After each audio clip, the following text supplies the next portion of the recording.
جس طریقے سے ابھی ہم نے قربانی کے مقاصد کو بھی سمجھا، آپ نے بڑے زبردست طریقے سے اس کو ایکسپلین کیا، ساتھ ہی ساتھ ابھی ہم نے واقعے کو بھی ذکر کیا. اس میں اسماعیل علیہ السلام کی بڑی ان کے اوپر ایک آزمائش آئی اور انہوں نے اس آزمائش میں پورے اترے بھی. تو اب اس سے ہماری نوجوان نسل، بچے کس طریقے سے سبق حاصل کریں اور وہ کس طریقے سے قربانیوں کا جذبہ ان کے اندر بیدار ہو، اور یہ جو خاص طور پہ قربانی کا معاملہ ہے اس میں صحیح طریقے سے وہ قربانی کے مقاصد کس طریقے سے ادا کریں. دیکھیں، پہلی بات تو یہ سمجھنے کہ کچھ چیزیں ہوتی ہیں جو اللہ تعالیٰ کی طرف سے عطا کردہ ہوتی ہیں، جس کو ہم گاڈ گفٹڈ کہتے ہیں. بالکل. حضرت ابراہیم، حضرت اسماعیل، وہ دونوں ایسی شخصیات ہیں کہ جن کو اللہ تبارک و تعالیٰ نے بہت ساری چیزیں عطا فرمائی، اور ان میں سے ایک چیز آپ کا حلم ہے. جب آپ کو حضرت اسماعیل علیہ السلام کی خوشخبری بھی دی گئی تو فرمایا فَبَشَّرْنَاهُ بِغُلَامٍ حَلِيمٍ، کہ اللہ تبارک و تعالیٰ کو ایک بردبار بچے کی خوشخبری دیتا ہے. بردبار مطلب برداشت کرنے والا بہت زیادہ. اسی طرح حضرت ابراہیم علیہ السلام کی یہ صفت قرآن نے بیان فرمائی، اِنَّ إِبْرَاهِيمَ لَأَوَّاهٌ حَلِيمٌ، کہ ابراہیم جو ہے وہ بہت نیک اور بہت زیادہ بردبار تھے.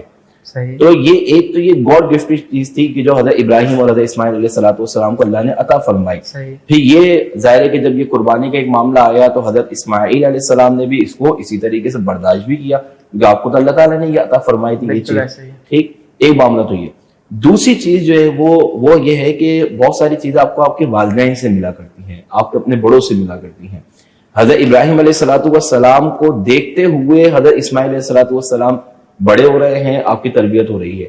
تو بہت ساری چیزیں آپ نے حضرت ابراہیم علیہ السلام سے سیکھی، صبر ہے، استقلال ہے، اللہ کی رضا پر راضی رہنا ہے، یہ ساری چیزیں. تو یہی وجہ ہے کہ ایک اتنی بڑی آزمائش کہ جس میں ذبح ہونا ہے، اور ظاہر ہے کہ آپ اس بات کو محسوس کریں کہ ایک یہ ہے کہ اچانک کوئی چیز آپ کے لگ جائے. بالکل صحیح، تو اس میں اتنی تکلیف نہیں ہے جتنی بتا کر اگر وہ کیا جائے تو تکلیف ہوتی ہے. مثال کے طور پہ اگر آپ کو کوئی چیز لگ جائے تو اتنی تکلیف نہیں. میں کہوں کہ مارنے لگا ہوں میں تو پھر آپ کی زیادہ تکلیف ہوگی، کیونکہ ذہن پہلے سے اس کی طرف متوجہ ہو گیا.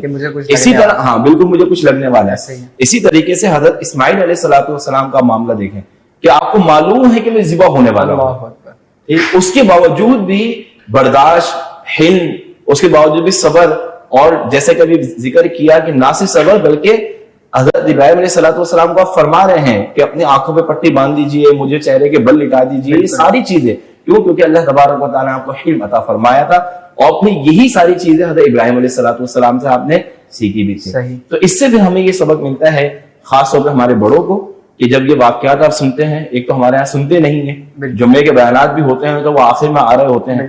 اب وہ بسا اوقات بعض جگہ پہ بیانات بھی اگر ہوتے ہیں تو اس میں اسی طرح کے واقعات ہوتے ہیں، اس میں بسا اوقات تربیت کا معاملہ بھی نہیں ہوتا ہے، تو اس میں بھی توجہ کرنے کی ضرورت ہے. لیکن بہرحال ہمارے بڑوں کو سیکھنا چاہیے، اس کے بعد بچوں کو سکھائیں. اور خاص طور پہ جو چھوٹے بچے ہیں ان کے لیے جو ہم اہتمام کرتے ہیں کہ ان کے لیے بکرا لے کر آ رہے ہیں تو رسی پکڑا رہے ہیں کہ چلو بچے خوش ہو جائیں گے، پہلے سے لے کر آ جاتے ہیں. چھٹیاں پڑ گئی ہیں، چلو پہلے لے کر آ جاؤ، بچے خوش ہو جائیں گے. تو یہ سارے اہتمام کرنے کے ساتھ ساتھ ایسا بھی ہو کہ کبھی آپ بچوں کو، گھر کے سارے بچوں کو ایک ساتھ بٹھا دیں، حضرت ابراہیم کا یہ واقعہ بیان کریں، اس سے حاصل ہونے والے جو نکات ہیں وہ ان کو بیان کریں، وہ قربانیاں ذکر کریں، پھر ان کو سمجھائیں کہ یہ قربانی کس کے لیے کی کر رہے ہیں، یہ کیوں کی جا رہی ہے. یہ ساری چیزیں ان کو ابھی سے سمجھائیں تاکہ وہ یہ سمجھتے ہوئے جب بڑے ہوں گے تو پھر وہ اس طرح کا ایک سلسلہ جاری ہو جائے گا کہ پھر جہاں یہ قربانی جس سے جو ہے وہ آپ اپنے دنیاوی معاملات بھی جو وہ کر رہے ہوتے ہیں، گوشت وغیرہ بھی حاصل ہو رہا ہوتا ہے، صلہ رحمی کے بھی معاملات ہو رہے ہوتے ہیں، وہیں پھر جو اللہ تعالیٰ کا قرب ہے وہ بھی حاصل ہو اس کے ذریعے سے، جو ایک مقصد ہے وہ بھی اس کے ذریعے سے حاصل ہو. تو یہ سارے طریقے کا جب آپ اختیار کریں گے تو انشاءاللہ بہت برکت حاصل. بالکل ایسا ہی، جو حقیقی مقاصد ہیں ان کو چھوڑ دیے. اور آج کل تو ہم نے معاشرے میں یہی دیکھا ہے کہ جو بھی بچہ ہے وہ یہی، اس کا بکرا اتنا تگڑا آیا، میرا اتنا تگڑا ہونا چاہیے، اس کا بیل اتنا خوبصورت ہے، میرا اتنا. وہ بچہ سیکھ کس سے رہا ہے؟ بڑوں سے سیکھ رہا ہے، کیونکہ بڑوں میں یہ کمپٹیشن چل رہا ہے کہ بھائی فلاں اتنا لے کر آیا تو ہم اتنا لے کر آئیں گے، تو وہی پھر بچوں میں کنورٹ ہوتا ہے اور یہ بگاڑ پیدا ہوتا ہے. بالکل ایسا ہی ہے.